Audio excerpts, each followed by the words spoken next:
जब आप कोई भी काम की शुरुआत करते हो, आप पूरे जोश के साथ उस काम को करते हो, लेकिन जब आपको उस काम का कोई रिजल्ट नहीं मिलता, तब आपका जोश पूरी तरह से खत्म हो जाता है और आप उस काम को क्विट कर देते हो। लेकिन क्विट करने से पहले खुद से पूछो कि अगर आपको क्विट करना ही था तो फिर आपने उस काम को शुरू ही क्यों किया था। एक कोट है जो आपको हमेशा याद रखना है, quitters never win and winners never quit. जब भी आपके दिमाग में क्विट करने का ख्याल आए, तब खुद से ये कहना, लाखों ठोकरों के बाद भी संभलता रहूंगा, गिरकर फिर से उठूंगा और चलता रहूंगा। डू और डाई एटीट्यूड तो आपने सुना ही होगा, लेकिन इसका जीता जागता उदाहरण है ईगल यानी बाज। 40 साल तक जिंदा रहने वाला बाज 70 साल तक जिंदा रहता है, क्योंकि वो 150 दिन के प्रोसेस से गुजरता है, जिससे उसकी उम्र 30 साल और बढ़ जाती है। जब बाज 40 साल का हो जाता है, तब उसके नाखून इतने बड़े और फ्लेक्सिबल हो जाते हैं कि उनसे शिकार पकड़ने में बहुत परेशानी होती है। बाज की चोंच लंबी और नुकीली हो जाती है।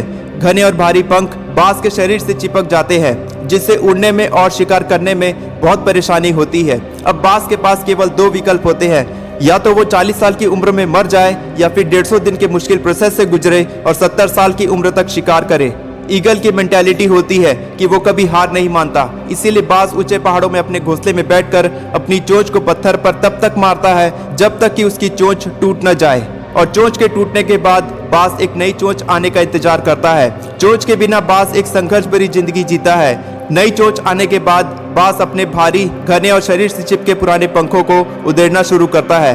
ठीक 5 महीने के बाद बाज खुद को एक नई जिंदगी प्रदान करता है। अगर बाज चाहता तो इसको अपनी मजबूरी समझकर कुछ न करता और वैसे ही मर जाता, लेकिन नेवर क्विट एटीट्यूड की वजह से बाज एक संघर्ष भरी जिंदगी जीता है और खुद को जिंदा रखता है।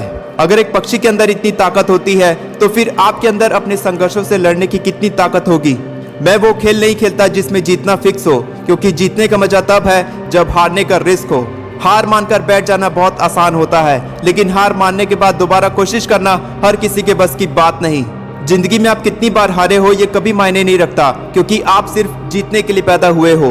बारिश की बूंदें भले ही छोटी होती हैं, लेकिन उनका लगातार बरसना बड़ी नदियों का भाव बन जाता है। उसी तरह से आपकी कोशिश छोटी ही क्यों ना हो, लेकिन इन छोटी कोशिशों की वजह से आप अपनी जिंदगी में बड़ा परिवर्तन ला सकते हैं। जीत और हार आपकी सोच पर निर्भर करती है। मान लो तो हार होगी, और अगर ठान लो तो जीत होगी। क्यों ना हम बाज की तरह बने और आज से ही बुरी आदतों को छोड़ दें, अपनी पुरानी बुरी यादों को भुला दें और एक नई जिंदगी की शुरुआत करें।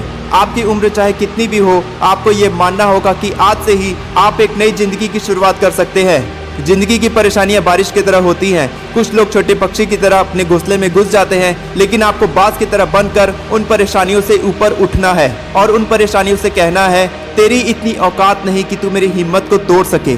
और अंत में बस यही कहना चाहूंगा, विकल्प बहुत मिलेंगे रास्ता भटकाने के लिए, लेकिन संकल्प सिर्फ एक ही काफी है अपनी मंजिल तक जाने के लिए। वीडियो से मोटिवेशन मिला होगा तो चैनल को सब्सक्राइब करें और इस वीडियो को लाइक करें, क्योंकि आपका एक लाइक मुझे लाखों का मोटिवेशन देता है। मैं हमेशा आपको इसी तरह इंस्पायर करता रहूंगा। Take care, good bye.